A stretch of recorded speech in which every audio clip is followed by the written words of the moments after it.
Welcome back everybody to Pulley Mag TV, the raw, unedited, unscripted NUFC fan channel where everybody's got an opinion and nobody's opinion's wrong. So welcome back guys, it's been a couple of weeks since I made my last video.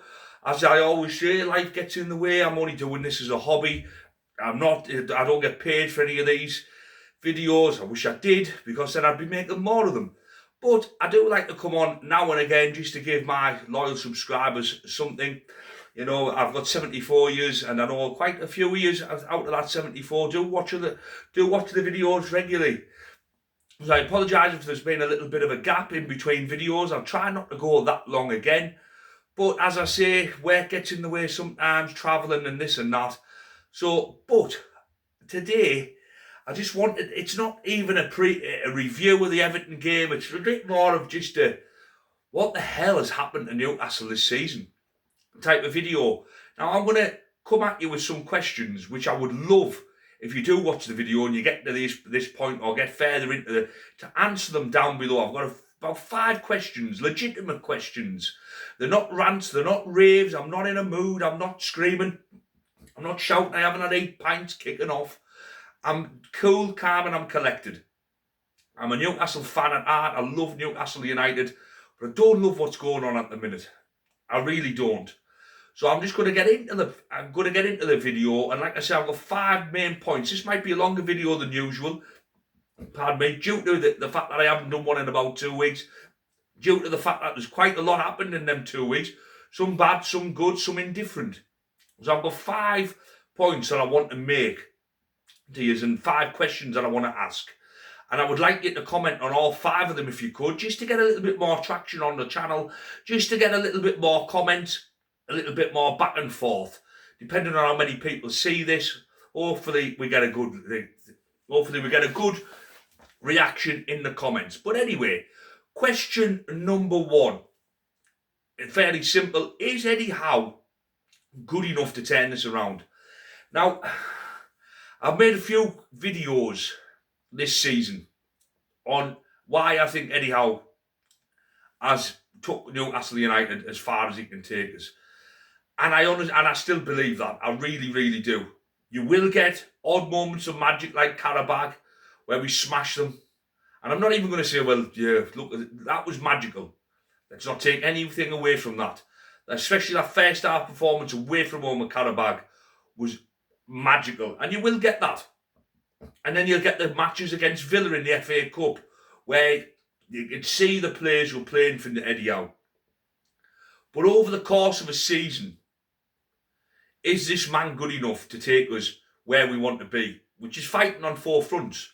Whether it be Champions League, Europa League, or Conference League, obviously the Premier League, FA Cup, and the Carabao Cup. He keeps bringing up this, oh, well, we've been playing in Europe. I don't hear any other manager blame Europe for their defeats in the Premier League. Not really big. If you want to be a big club, I don't want to hear Real Madrid go and say, oh, well, you know what, we played in the Champions League on Tuesday. That's why we've been thumped off Osasuna here. It just doesn't happen. I'm not saying we're Real Madrid, because we've obviously not. And I'm not saying we've got a squad like Real Madrid, because we obviously haven't. We haven't even got a squad as good as Manchester United. Let's face facts, we haven't. But we can't keep blaming Europe. We really can't. And he seemed to have found a little bit of a logic with knocking Nick Woltemade into midfield.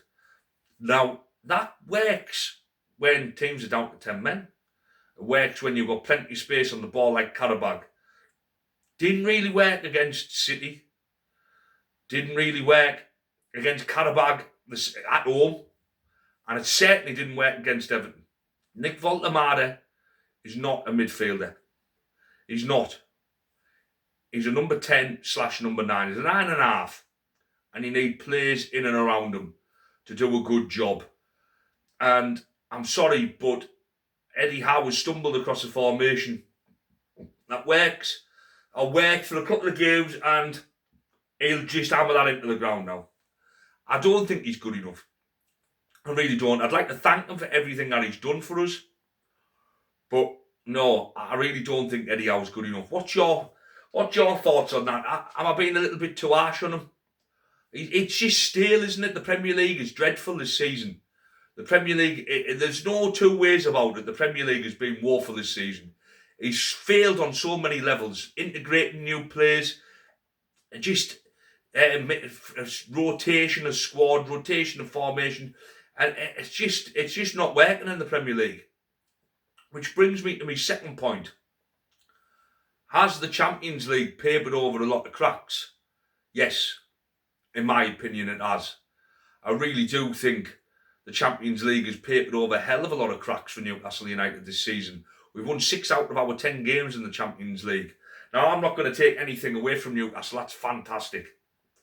But the reality is, the teams that we beat wouldn't be even in the top 10 of the Premier League. They just wouldn't. That's the reality. Not knocking Newcastle, you can only beat what's in front of you. But Karabag, Benfica, Athletic Bilbao, and PSV, and USG, they're not Premier League teams for me. They're not. They're not. Some of them are big names. I thought the draw against PSG, fantastic. The draw against Leverkusen, we should have won that game. We've done brilliant in the Champions League. But it does paper over a hell of a lot of cracks in the Premier League. When we go out the Champions League, I can see a hell of a lot of fans then fully turning on Eddie Howe. I can understand why they haven't yet, because we're in the last 16, which is an unbelievable achievement, by the way. I'm not knocking it. It's a great achievement. I'm over the moon. Let's get into Barcelona, and I have no doubt that we will at home. I honestly believe we will get in at them at home. It's going to their place, that worries me, with that big pitch. I know, is it the new camp, or is the new camp still getting done out? I don't know if it is the new camp where they're playing at the minute, but still, going away to Barcelona is just a hard task anyway, isn't it? But I think we can get in at them at home. But it's still, it papers over a hell of a lot of cracks. The European football is not what it used to be. The Champions League 20, 30 years ago, in the UEFA Cup and the Cup Winners' Cup, really, really wicked with quality. It's not now. It's not. And it proves it, doesn't it? Spurs is still in it. We're still in it. And we're dreadful at the minute, and so Spurs. Yet we're into the last 16 of the Champions League. I think we get found out of Barcelona, I really do. And then I can see the tide turning. Don't get me wrong, it's still a great achievement, but it's not really... It's a great achievement if you back it up season after season. I don't want Newcastle to be one-hit wonders, and it looks like we're going to be, because we're a million miles off Europe this season. We're a million miles off Europe. Which brings me to the next question. Will the FA Cup be our saviour this season? Will Newcastle United get into Europe through the back door? And it's a great back door, by the way, of winning the FA Cup. Now, we've got Man City, who we seem to get every cup competition, we get Man City. But at least this time it's at home. Do we have the minerals to go at them at home? I think we do. I think we can actually beat Man City at home. I really do. Not playing like we did against Everton, by the way, because that was utter garbage. Just dross. And we can't do that. But in the FA Cup, pardon me, in the FA Cup, I think we've got a real good chance of beating them. Will the FA Cup be our saviour this season? I really do. I hope it is. I'd love for us to win the FA Cup. And we've never won it whilst I've been alive. We haven't won it for 71 years. So I'd love for us to win the FA Cup. I really would. It would be fantastic. Do I think we can? Yeah, I do. This isn't an ultra negative video, by the way. I'm not sitting here slating everything that Newcastle have done this season. I'm speaking facts. I'm speaking the truth about the Premier League form. We've lost 13, I think, in the Premier League out of 29 games. That's nearly half of our games we've lost. Not good enough. Champions League's been great, but the teams that we've beat aren't great. And it's papered over a lot of cracks. The FA Cup, though, we have a good chance of winning the FA Cup. And I really do think we've got a good chance of winning the FA Cup. I really do. And I think it could save our season. I think it could. Well, I think it definitely would save Eddie Howe's job. Whether he can last into the season after and be given funds in the summer, I don't know. Because I don't know if I trust Eddie Howe anymore, really. But if he wins us the FA Cup, that can be it'd be like a Van Gaal moment. Thank you, but see you later. And we move on to the next one. But yeah, I think we can win the FA Cup. So what's your comment on the 3 points so far? So my 3 questions have been, has Eddie taken us as far as he can? Has the Champions League papered over a lot of cracks? Can Newcastle win the FA Cup? Question number 4, is Anthony Gordon the answer up front? Now, I know you've got Craig Hope and all these Anthony Gordon fanboys and Eddie Howe fanboys for that matter who absolutely just think that Anthony Gordon is the answer up front at the minute. You've got Nick Woltemade, £70 million striker, playing in midfield. You've got Johan Wissa, £55 million striker, on the bench. You've got Sean Neve, a young striker, on the bench. Willisula, well, I don't know what Willisula is, but he's meant to be a striker, and he's on the bench. And Anthony Gordon, yes, he looks good in the Champions League against teams like Karabag and other teams where we have most of the possession, where we are the better team. He's not a striker in the Premier League. He's just not. He doesn't have the natural instincts. He runs around like an headless chicken. He's not clinical enough in front of goal. And you don't get the amount of chances in the Premier League as what you would in the Champions League. Great Champions League. Again, this Champions League epitomises papering over the cracks. Anthony Gordon is on par with Kylian Mbappe, I think, in the Champions League. But you look at his Premier League form, and it doesn't look like he get a game for Sheffield United. You know what I mean? So the Champions League is papering over a lot of cracks for certain individual players and all. Don't get me wrong. He's been electric in the Champions League, but he hasn't been able to replicate it in the Premier League, as us on a whole haven't. It's Anthony Gordon is not a striker. I'm sorry, but he's not. Harvey Barnes is a better left winger than him, and Anthony Gordon's not a striker.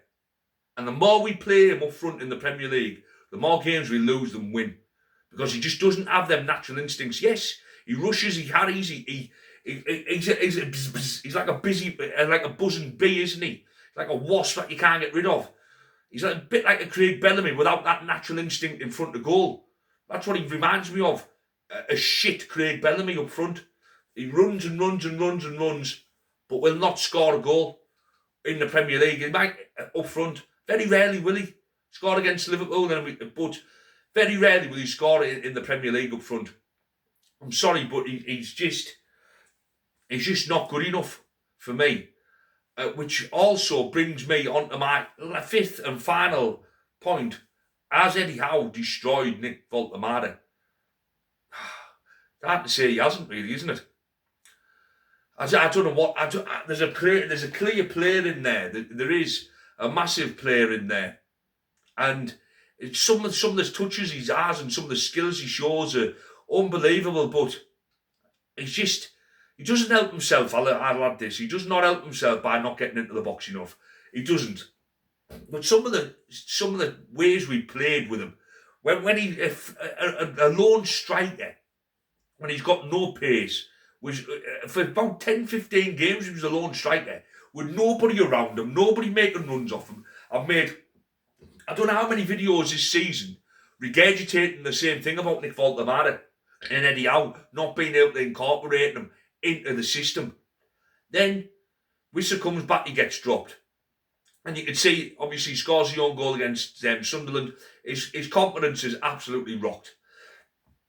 Pardon me, I've got a bad heartburn tonight. I do apologise. I haven't took me omeprazole, so I do apologise. Bear with me. But yes, and then he stumbles across this formation against Aston Villa, I think was the first time. And Woltemade looked really good. And we played him against Karabag in the first leg, and he looked really good. And then played him again against Man City. And then you're looking at 6-1 at home and you're thinking, right, let's knock Woltemade up front here. Let's play him up front. Let's get this lad a couple of goals. He scored past Villa and you could see he was buoyant. He ran the show against Karabag. He really did run the show against Karabag and he looked fantastic in that position. But, again, coming back to my point, it was Karabag. He had a hell of a lot more space than what he would have, I argue, yesterday against Everton. Right? So, yes, this is where elite managers come into play. They recognise that, yeah, against the Karabag, we might be able to drop Nick Woltemade into midfield because he's going to have a hell of a lot more of the ball. He's going to be able to use his vision. He's going to be able to use his skill, and he's going to be feeling comfortable on the ball. Everton, on the other hand, are going to be in at us. He doesn't have the physicality and he doesn't have the strength. So I'm not going to play him in midfield for that game because it won't suit him. If I can see that, why can't Eddie Howe see that? I don't get it. I really don't. You can play him in different positions for different matches. You know, it doesn't have to be rigid all the time. Getting back to Nick Woltemade. So, you play him up front against Karabag in the second leg. You could see he was seething that full game with himself, his performance in that Karabag match, the second leg at home.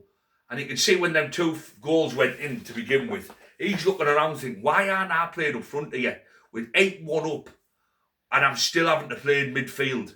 We're 8-1 up and we're at home and I'm still having to play in midfield. And he was kicking balls out.